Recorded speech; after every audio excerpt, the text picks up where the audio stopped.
नमस्कार साथियों, आप सभी का बहुत बहुत स्वागत है हमारे चैनल पर। हम आपके सामने हाजिर हैं उत्तर प्रदेश की मोस्ट इम्पॉर्टेंट जीके को लेकर।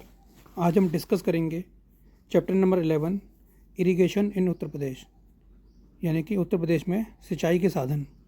ये इस लेक्चर सीरीज़ का लेक्चर नंबर 13 है, क्लास नंबर 13 है, जिसमें हम चैप्टर 11 डिस्कस करने जा रहे हैं।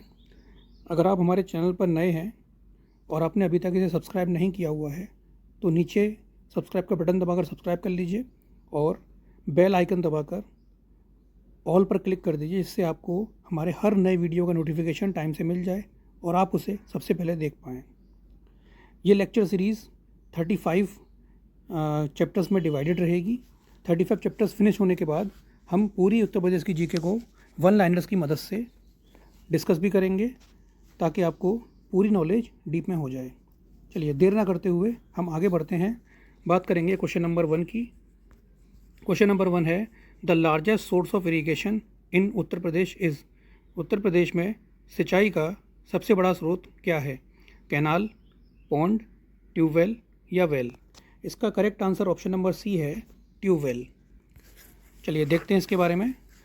Tubewell are the largest source of irrigation in Uttar Pradesh. UP में सिंचाई का सबसे बड़ा साधन ट्यूबवेल है। अब एक परसेंटेज वाइज डिवीज़न हमने आपको दिखाया है सामने, जहाँ पर आप देख पा रहे हैं कि ट्यूबवेल का जो परसेंटेज है वो 74.6% है, कैनाल 15.2% है, वेल्स 8.8% है और लेक्स, पॉन्ड्स और टैंक्स 1.4% है। यानी कि जो ट्यूबवेल है वो लगभग 75% हम यूज़ करते हैं सिंचाई में। मतलब जो उत्तर प्रदेश के अंदर सिंचाई हो रही है वो सिंचाई 75% ट्यूबवेल से हो रही है, 15% के आसपास नहरों से हो रही है, कैनाल से हो रही है, 8% 8.8 यानी कि 9% के आसपास वो वेल्स से यानी कि कुओं से हो रही है, और 1.4% के आसपास वो झील, तालाब और टैंक यानी कि लेक्स, पॉन्ड्स और टैंक से हो रही है। तो जो मेजर रोल प्ले कर रहा है इरिगेशन के अंदर वो क्या है? ट्यूबवेल है। चलिए आगे बढ़ेंगे।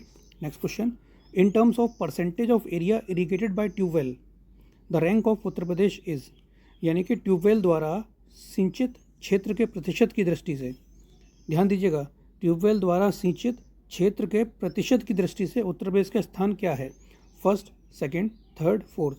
देखिए, उत्तर प्रदेश आपको पता है कि पॉपुलेशन के एस्पेक्ट में सबसे बड़ा राज्य है और एरिया वाइज भी बात करेंगे और सेकंड नंबर का राज्य है। तो बहुत बड़ा लैंड एरिया है जिसका कल्टिवेबल एरिया भी काफ़ी ज़्यादा है। तो कुछ ऐसे राज्य हैं नॉर्थ के, जैसे हरियाणा हो गया, पंजाब हो गया, जो कि एरिया वाइज यूपी से काफ़ी छोटे हैं और वहाँ वो भी मेनली कृषि पे ही डिपेंडेंट हैं। तो वहाँ पे भी खेती बाड़ी फसलें बहुत ज़्यादा होती हैं।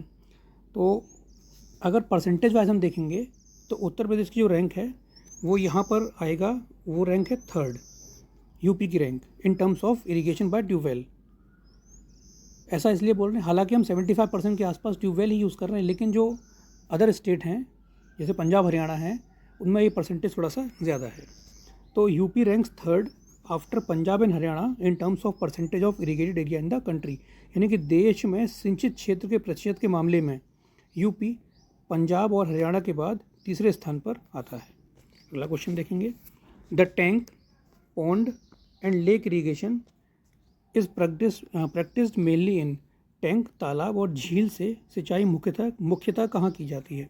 प्लेट्यू रीजन में, प्लेन रीजन में, तराई रीजन में, या इनमें से कोई नहीं? तो इसका सही उत्तर है ऑप्शन नंबर ए, प्लेट्यू रीजन। देखिए, आप यहाँ से एक हिंट भी ले सकते हैं कि अगर हम बात कर रहे हैं कि टैंक, पॉन्ड और लेक की, तो झील, अब झील की जो बात होती है वो झील मेनली कुछ ऊंचाई वाली जगह पे होती है, थोड़ी सी ऊंचाई से गिरता है झरना, फिर वो झील बनता है। तो इसलिए क्या है, इन सब में जो थोड़ा सा ऊंचाई वाला एरिया है वो प्लेट्यू रीजन है, ठीक है ना। तो आगे देखते हैं, the tank, pond and lake irrigation are practice mainly in plateau areas. Plateau area is a flat upraised landform that grows sharply above the surrounding area on at least one side. यानी कि पठारी क्षेत्रों में मुख्य रूप से टैंक, तालाब और झील से सिंचाई की जाती है। पठारी क्षेत्र क्या है? पठारी क्षेत्र एक समतल ऊंचा भू आकृति है जो कम से कम एक तरफ आसपास के क्षेत्र से तेज़ी से बढ़ता है। यानी कि मिनिमम एक साइड में क्या होना चाहिए, उसकी हाइट एकदम से इंक्रीज होनी चाहिए as compared to the surrounding area. आसपास के एरिया को देखते हुए, आसपास के क्षेत्र को देखते हुए उसके कंपेरिजन में इसकी ऊंचाई एकदम से बढ़नी चाहिए, कम से कम एक साइड से, तो उसे बोलते हैं हम प्लेट्यू। तो जो बात हो रही है टैंक पॉन्ड और लेक इरीगेशन, ये मेनली कहाँ होता है, ये प्लेट्यू रीजन में होता है। Next, eastern Yamuna canal was constructed in which year? पूर्वी यमुना नहर का निर्माण किस सन में हुआ था? 1878, 1948, 1903, 1830। Correct answer is option number D, 1830। तो ईस्ट यमुना कैनाल बेसिकली ये ओरिजिनेट कहाँ से होता है, ये निकलता कहाँ से है, ये सहारनपुर डिस्ट्रिक्ट से निकलता है। The building of this canal was started by Shahjahan. देखिए काफ़ी पुराने समय की बात हो रही है। The building of this canal was started by Shahjahan in the year 1631 and after that the British completed the work in 1830। यानी कि 1631 में ये शाहजहाँ ने बनाना शुरू किया था और इसका काम जो ख़त्म हुआ है वो अंग्रेज़ों के द्वारा 1830 में ख़त्म किया गया है। और इसकी जो कुल लंबाई, टोटल लेंथ है कैनाल की, वो है 1440 किलोमीटर, यानी कि 1440 किलोमीटर, 1440 किलोमीटर। तो पूर्वी यमुना नहर सहारनपुर से निकलती है। इस नहर का निर्माण शाहजहाँ ने वर्ष 1631 में शुरू करवाया था। उसके बाद अंग्रेज़ों ने 1830 में इसका काम पूरा किया। इस नहर की कुल लंबाई 1440 किलोमीटर है। अगला क्वेश्चन देखेंगे। The lower Ganga canal emerged out of the Ganga at. निचली गंगा नहर गंगा से कहाँ से निकलती है? ऑप्शन हैं बरेली, हरिद्वार, कानपुर या नरोरा। करेक्ट ऑप्शन है option number D, Narora. The lower Ganga canal जिसकी की लंबाई है 8240 किलोमीटर, सब कुछ मिला के, सारी ब्रांचेस वगैरह को मिला के इसकी लंबाई 8240 किलोमीटर। ये शुरू कहाँ से होती है? नरोरा से शुरू होती है। निचली गंगा नहर अपनी शाखाओं के साथ 8240 किलोमीटर तक फैली हुई है और इसकी शुरुआत नरोरा से ये शुरू होती है। नेक्स्ट क्वेश्चन देखेंगे। The longest canal of Uttar Pradesh is, important question है, मार्क कर लीजिएगा, एग्जाम में कई बार पूछा गया है। उत्तर प्रदेश की सबसे लंबी नहर कौन सी है? Lower Ganga canal, Ghaghara canal, Sharda canal, Ken canal. Correct answer will be option number C, Sharda canal. The longest canal of Uttar Pradesh is Sharda canal. Sharda canal की जो लोकेशन है वो है पीलीभीत डिस्ट्रिक्ट में, in the district of Pilibhit, और इसकी टोटल लेंथ है 938 kilometre including all branches. Uttar Pradesh की सबसे लंबी नहर शारदा कैनाल है। शारदा नहर पीलीभीत जिले में स्थित है। इसकी शाखा से इसकी लंबाई कुल 938 किलोमीटर है। अगला question. Gandak canal irrigation project is the joint project between which Indian states? Gandak नगर सिंचाई परियोजना किन भारतीय राज्यों की संयुक्त परियोजना है? Uttar Pradesh and Uttarakhand, Uttar Pradesh and Haryana, Uttar Pradesh and Madhya Pradesh, Uttar Pradesh and Bihar. Correct answer will be option number D, Uttar Pradesh and Bihar. Gandak canal irrigation project is the joint project between Uttar Pradesh and Bihar states of India. यानी कि गंडक नगर सिंचाई परियोजना भारत के उत्तर प्रदेश एवं बिहार राज्यों की संयुक्त परियोजना है। अगला क्वेश्चन देखेंगे। Which is the highest dam in Uttar Pradesh?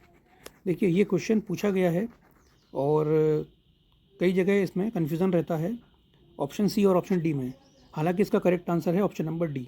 ठीक है, which is the highest dam in Uttar Pradesh? Mata Tila, मेजा, रेहान या रामगंगा। करेक्ट ऑप्शन क्या है? Option number D. कई जगह आपको ऑप्शन नंबर सी मिलेगा जो कि गलत है। तो Ramganga dam is the highest dam in Uttar Pradesh. Next question. Which is the joint project of Uttar Pradesh and Madhya Pradesh? Uttar Pradesh एवं मध्य प्रदेश की संयुक्त परियोजना कौन सी है? Ken canal, Gandak canal, Saryu canal, Ghaghara canal. Correct answer है option number A, Ken canal. तो Ken canal is the joint project of Uttar Pradesh and Madhya Pradesh. Ken नहर उत्तर प्रदेश एवं मध्य प्रदेश की संयुक्त परियोजना है। This canal is derived from the Ken river which is a tributary of Yamuna river near Panna. Panna कहाँ पर है? मध्य प्रदेश में है। यानी कि यह नहर पन्ना मध्य प्रदेश के निकट यमुना की सहायक नदी केन से निकाली गई है। और ये जो है, जो ये केन कैनाल है, it irrigates about 1.4 lakh acres of land in the Banda district of Uttar Pradesh and Chhatarpur district of Madhya Pradesh. यह उत्तर प्रदेश के बांदा जिले और मध्य प्रदेश के छतरपुर जिले में लगभग 1.4 लाख एकड़ भूमि की सिंचाई करता है। Next question. Rani Lakshmibai dam is situated on which of the following rivers? Rani Lakshmibai बांध निम्नलिखित में से किस नदी पर स्थित है? ऑप्शन है बेतवा, केन, रेहांद या Son. Correct answer option number A है, Betwa. Rani Lakshmibai dam is located on the river Betwa in the district of Lalitpur. Rani Lakshmibai बांध ललितपुर जिले के बेतवा नदी पर स्थित है। It is an interstate dam, यानी कि यह क्या है? एक अंतर्राज्यीय बांध परियोजना है। और ये इंटरस्टेट डैम किस किस के बीच में? Of the government of MP and government of Uttar Pradesh. ठीक है। कंस्ट्रक्शन शुरू हुआ था 1958 में, 1958 में, और इसकी हाइट है 46 मीटर्स। पहले इसको राजघाट डैम के नाम से भी जाना जाता था। ठीक है, यह मध्य प्रदेश और उत्तर प्रदेश की अंतर्राज्यीय बांध परियोजना है और इसका निर्माण 1958 में शुरू हुआ था और इसकी ऊंचाई 40 मीटर है और earlier it was known by Rajghat dam. Next question, the beneficiary district of UP by Arjun dam canal is. Arjun बांध नहर से यूपी का लाभार्थी जिला कौन सा है?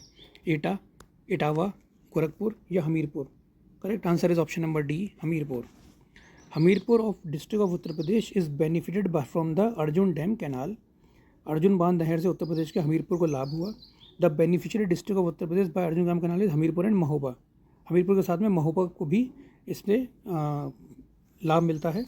Arjun dam is build on Arjun river at Charkhari in Hamirpur district of Uttar Pradesh. The dam was build in 1957 for irrigation purpose. यानी कि अर्जुन बांध यूपी के हमीरपुर ज़िले में चरखासी में अर्जुन नदी पर बनाया गया। यह बांध 1957 में सिंचाई उद्देश्यों के लिए बनाया गया था। नेक्स्ट क्वेश्चन, परीक्षा डैम। परीक्षा dam is situated on which river? Parichha बांध किस नदी पर स्थित है? ऑप्शन है बेतवा, केन, रेहांद या Rohini. Correct answer will be option number A, Betwa. Parichha dam is located at Jhansi in the state of UP. It is situated on the Betwa river. Parichha बांध उत्तर प्रदेश राज्य के झांसी में स्थित है। यह बेतवा नदी पर स्थित है। The Betwa river is also known as Betravati river in northern India.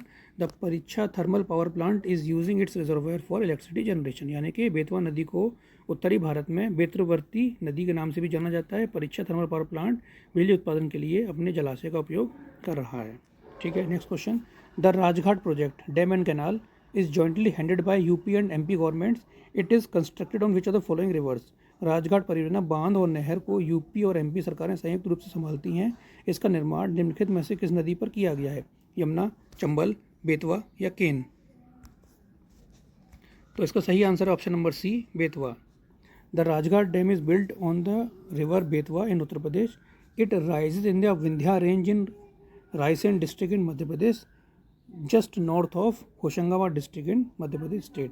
Rajghat बांध परियोजना उत्तर प्रदेश में बेतवा नदी पर बनाई गई है। यह मध्य प्रदेश राज्य के होशंगाबाद जिले के ठीक उत्तर में मध्य प्रदेश के रायसेन जिले में विंध्य पर्वतमाला से निकलती है। ठीक है, next question, Rihand valley project is constructed eight.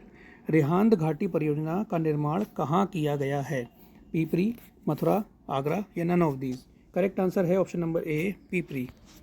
The Rihand dam is a concrete gravity dam located at Pipri in Sonbhadra district of Uttar Pradesh, India. यानी कि रेहांद बांध भारत के उत्तर प्रदेश में सोनभद्र जिले के पीपरी में स्थित एक कंक्रीट ग्रेविटी बांध है।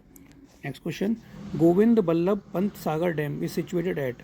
गोविंद बल्लभ पंत सागर बांध कहाँ स्थित है? बुलंदशहर, ललितपुर, मिर्ज़ापुर या Sonbhadra? Correct answer option number D है, Sonbhadra. The Govind Ballabh Pant Sagar reservoir is a prominent water body located in the state of Uttar Pradesh, India. Govind Ballabh Pant Sagar जलाशय भारत के उत्तर प्रदेश राज्य में स्थित एक प्रमुख जल निकाय है। The reservoir is situated on the Rihand river which is a tributary of the Son river. It is located in the Sonbhadra district of Uttar Pradesh. यह जलाशय रेहांद नदी पर स्थित है जो सोन नदी की एक सहायक नदी है। यह उत्तर प्रदेश के सोनभद्र जिले में स्थित है। Next question, consider the following sources of irrigation. सिंचाई के निम्नलिखित स्रोतों पर विचार करें। Canal, well, tubewell, other sources. The correct order based on their importance in UP's. यानी कि उत्तर प्रदेश में अगर हम इन 4 सिंचाई के साधनों को ध्यान में रखें तो इनको क्रमबद्ध तरीके से लगाना है। पहले जो सबसे ज़्यादा यूज़ में हो रहा है, उसके बाद उससे कम यूज़ में आने वाला और सबसे बाद में जो सबसे कम यूज़ में आ रहा है। तो देखो, जैसा हम जानते हैं कि सबसे ज़्यादा हम यूपी में यूज़ करते हैं ट्यूबवेल, तो सबसे पहले थर्ड आना चाहिए। फिर ट्यूबवेल के बाद हम यूज़ करते हैं कैनाल, तो थर्ड के बाद फर्स्ट आना चाहिए। अब जो ऑप्शन नंबर बी है सिर्फ उसी में ऐसा है, यहाँ पे थर्ड के बाद फर्स्ट आ रहा है, तो option number B will be the correct answer. क्या आंसर करेक्ट रहेगा इसका? Option number B, tubewell, canal, well and other sources. तो ऑप्शन नंबर बी करेक्ट है। Tubewell 74.6, canals 15.2, wells 8.8, lakes pond tanks 1.4। Next question देखेंगे, Luv Kush barrage is constructed on the Ganga river in. Luv Kush barrage Ganga नदी का निर्माण गंगा नदी पर कहाँ किया गया? वाराणसी, प्रयागराज, कानपुर या शामली? तो इसका करेक्ट आंसर होगा option number C, Kanpur. The Ganga barrage officially named as Luv Kush barrage. This bridge across the Ganga river lies at Azad Nagar Nawabganj and Kanpur. Ganga barrage, जिसे आधिकारिक तौर पर लवकुश बैराज नाम दिया गया है, गंगा नदी पर यह पुल कानपुर के आज़ाद नगर नवाबगंज में स्थित है। The construction started in 1995 and it was inaugurated in May 2000। इसका निर्माण 1995 में शुरू हुआ और इसका उद्घाटन मई 2000 में हुआ। अगला क्वेश्चन, और ये हमारे आज के सेशन का लास्ट क्वेश्चन है। मैच द फॉलोइंग, निम्नलिखित को मिलाइए। एक तरफ हमको बांध दिए गए, दूसरी तरफ नदियाँ दी गई हैं, एक तरफ डैम, दूसरी तरफ रिवर्स। अब इनको हमें इनको मिलाना है। तो देखिए, गोविंद बल्लभ पंत सागर डैम, परीक्षा रिवर, परीक्षा डैम होगा ये, सॉरी परीक्षा रिवर नहीं होगा, डैम होगा, नगवा डैम और मेजा डैम। तो मेजा डैम बेलन नदी के उस ऊपर है, बेलन नदी पर बनाया गया। नगवा डैम कर्मनाशा पर है, और यानी कि डी का है 4 और सी का है 1, तो डी का 4 सी का 1, ये ऑप्शन नंबर बी में आ रहा है। ठीक है, और गोविंद बल्लभ पंत ये रिहांद पर है, परीक्षा बेतवा पे है। ठीक है, परीक्षा बेतवा पे है, गोविंद बल्लभ रिहांद पे है, नगवा कर्मनाशा पे है और मेजा बेलन पे है। तो करेक्ट आंसर क्या हो जाएगा? ऑप्शन नंबर बी होगा, 2314 2341 2341 A option A is correct, 2341। ठीक है ना, सही है। ए का 2, बी का 3, सी का 4 और डी का 1, option A is correct answer. ठीक है, तो यहाँ पर हमारा आज का सेशन फिनिश हुआ। वैरायटी ऑफ क्वेश्चंस आपको देखने को मिले हैं। आपने सेशन को एंजॉय भी किया होगा। सेशन एंजॉय किया तो आप इसको सेशन को लाइक करें, साथ में फ्रेंड्स और फैमिली के साथ शेयर करें। जो लोग यूपी के स्टेट गवर्नमेंट एग्ज़ाम्स की तैयारी कर रहे हैं उनके साथ ज़रूर शेयर करें, और उनको भी इस चैनल को सब्सक्राइब करने को बोलें, जिससे कि जो हम ये सीरीज़ पूरी लाए हैं, इसका जो नेक्स्ट वीडियो जो आपके पास हम अपलोड करें तो वो सबसे पहले आपके पास पहुँचे और आप उसे सबसे पहले देख पाएँ। ठीक है, सेशन को लास्ट तक देखने के लिए आपका धन्यवाद। All the